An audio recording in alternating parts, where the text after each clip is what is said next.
प्रभु यीशु मसीह के नाम से सभी विश्वासी जनों को नमस्कार। आज हम एक विषय पर हम चर्चा करते हैं। इस पवित्र वचन के हम प्रभु भोज के बारे में हम थोड़ा चिंतन मनन करेंगे। हमने देखने को मिलता है कि प्रभु भोज कई लोग चर्च में जाते हैं, कई लोग लेते हैं, कई लोग नहीं लेते हैं। तो इसमें प्रभु हमारे बाइबल के हिसाब से, पवित्र ग्रंथ के हिसाब से हमें कैसा उसको समझाता है, इस विषय पे हमें ज्ञान देना जरूरी है। क्योंकि प्रभु हमें बोलता है बाइबल पवित्र ग्रंथ में कि प्रभु बोझ जो है बार बार हमें लेना जरूरी है। क्योंकि प्रभु यीशु मसीह ने हमें इसके लिए हमें आज्ञा दी है, और वह हमारे विश्वास को याद दिलाने के लिए और उसे मजबूत करने के लिए एक एक माध्यम बनाया है जो प्रभु भोज है। हम प्रभु यीशु मसीह के साथ में हम अपना विश्वास को समर्पित करते हैं और साथ ही साथ हम उसको संकल्पित करते हैं, तो निश्चित रूप से ये प्रभु भोज हमें उनके याद में हमको लेना बहुत जरूरी है। तभी हमें प्रभु के क्रूसारोहण के बारे में हमें बार बार स्मरण आएगा कि प्रभु यीशु मसीह किस तरह से इस संसार में आए और अपने बलिदान को किए, अपने शरीर को, अपनी आत्मा को उन्होंने जो इस क्रूस में लटक कर हमारे पापों को का उद्धार करने के लिए उन्होंने जो क्रिया की, उस समय हमें उस चीज़ को याद दिलाने के लिए हमें प्रभु भोज का लेना बहुत अनिवार्य है। इसीलिए वचन में यह कहा गया है प्रभु भोज बार बार लेना चाहिए। यह कोई रस्म नहीं है, लेकिन आध्यात्मिक स्मरण के लिए और साथ ही साथ प्रभु के साथ सहभागिता के लिए और अपनी आत्मा की जांच के लिए यह हमें बहुत ज़रूरी है। यीशु मसीह स्पष्ट हमें आज्ञा देता है। आप लूका की किताब में 22वें अध्याय 19वें पद में आप देखते हैं, मेरी स्मृति में यह किया करो। यह वो बोलता है कि मेरी स्मृति में यह किया करो। मेरी स्मृति में यह किया करो मतलब मीन्स आपको जब तक मैं इस संसार रहेगा, जब तक हमारा जीवन रहेगा, तब तक आपको प्रभु यीशु मसीह को हम विश्वास करने वाले और उसको अपने शरीर से, आत्मा से हम बांध कर रखते हैं, तो उस स्मृति में हमें, उसकी याद में हमें उन्होंने जो इस संसार के लिए, हमारे जैसे पापियों के लिए, उद्धार के लिए जो कार्य किया, उस स्मृति के लिए हमें यह क्रिया को बार बार करना। यही 1 कोरिन्थियों 11 अध्याय 24 और 25 में भी हमको यही दिया, हमको देखने को मिलता है। किया करो शब्द जो बताता है, यह हमें बताता है एक बार नहीं बल्कि बार बार किया करो। किया करो का शब्द का अर्थ यही होता है। प्रभु की मृत्यु की घोषणा में हम देखते हैं कि क्योंकि वह कभी तुम ये रोटी खाते हैं और हम कटोरे से पीते हैं, तो प्रभु की मृत्यु को जब तक हम वह ना आए हम प्रचार करते रहेंगे।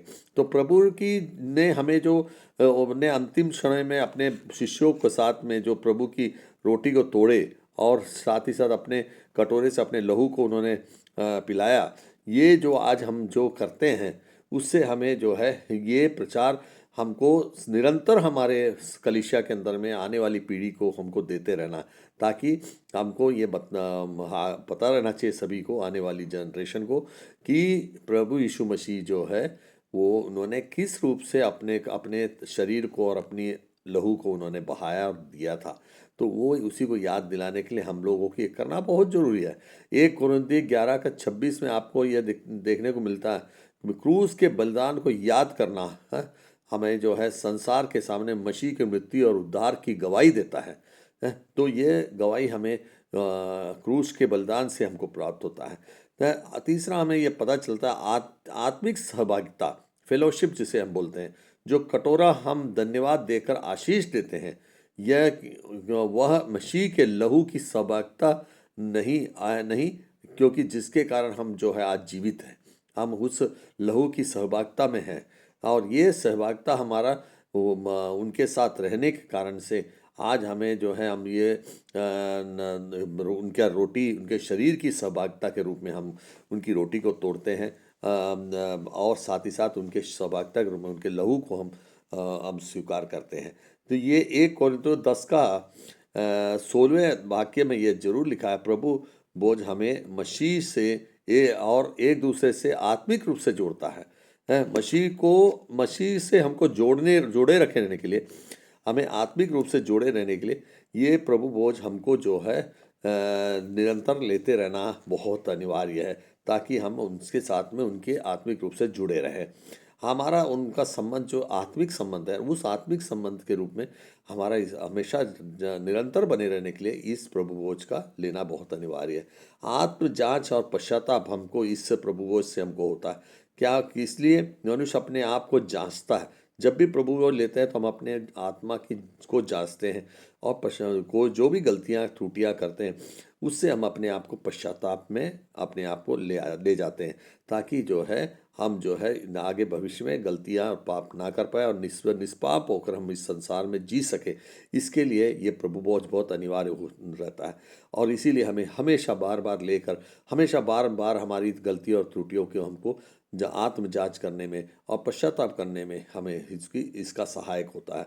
इसलिए मनुष्य अपने आप को जांच लेता है, तब वह इस रोटी को खाए और कटोरे को पिए। जब तक हम अपने आप को आत्म जांचने और पश्चाताप नहीं करते तो हमें प्रभु भोज नहीं लेना चाहिए। जब तक हम अपने आप को उसमें उस दृष्टि से हम अपने आप को आत्मा को जांचते हैं और तभी हम आप प्रभु भोज लें तो वो सफल होता है और वो उससे हमारा उद्धार हो पाता है। हम आपको देखते हैं कि बार बार प्रभु भोज लेने से हमारे जीवन की जांच हमें होता है और पापों से हमारा मन फिरता है और प्रभु के साथ हमारा विश्वास भी बढ़ता है। प्रारंभिक कलीसिया में ये प्रथा थी, वे प्रेरितों की शिक्षा में और संगति में रोटी तोड़ते थे और प्रार्थनाओं में लगे रहते थे। हम देखते हैं प्रेरितों के दूसरे अध्याय 42 में ये हम उसमें जो है रोटी प्रेरितों के उपस्थिति में सब करते थे और उसके बाद में उनसे प्रार्थना में रोटी तोड़ते थे। प्रारंभिक मसीह में इसे नियमित रूप से करते थे और ये क्रिया को नियमित रूप से उस समय यह कार्य को करते थे। तो हमें इन तमाम बातों से हमको निष्कर्ष यह मिलता है कि प्रभु भोज जो है बार बार इसलिए लेना जरूरी है क्योंकि हम यीशु मसीह की आज्ञा है। हमारा जीवन यीशु मसीह की आज्ञा के रूप में हम अपने आप को चित्रित करते हैं, प्रतीक के रूप में चित्रित करते हैं। यह क्रूस के बलिदान को हमें याद दिलाने के लिए हमें बहुत जरूरी है। यह आत्मिक सहभागिता को बनाए रखने के लिए हमको यह बहुत जरूरी है। यह प्रभु भोज जो है आत्म जांच और पवित्र जीवन की ओर हमें ले चलता है। हमारे अशुद्ध जीवन को या त्रुटिपूर्ण जीवन को हमको सुधार करके अपने आप को जांच करने और पश्चाताप करके हम पाप से रहित होकर अपने पवित्र जीवन को जीने के लिए हमको ये बहुत आवश्यक होता है। यह प्रभु भोज के हम लौटने से हमें जो है हम जब प्रभु भोज लेते हैं तो हमें जीवित रहने की आशा प्रदान होता है। तो इस तरह से हमें ये प्रभु भोज से हमारा जीवन में क्या परिवर्तन, अमूलचूल परिवर्तन होता है, ये हमें आपको एक संक्षेप में मैंने इस चीज़ को बताने की कोशिश की है।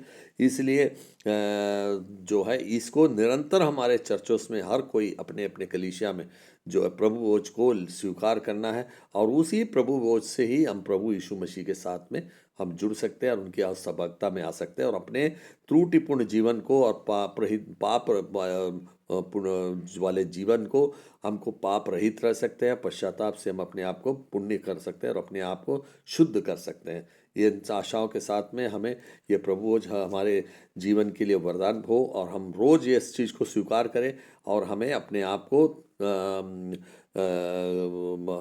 निष्कलंक बन सके और प्रभु के साथ हम जुड़ सके और हमारे जीवन धन्य हो सके और हम प्रभु का उद्धार प्राप्त कर सके।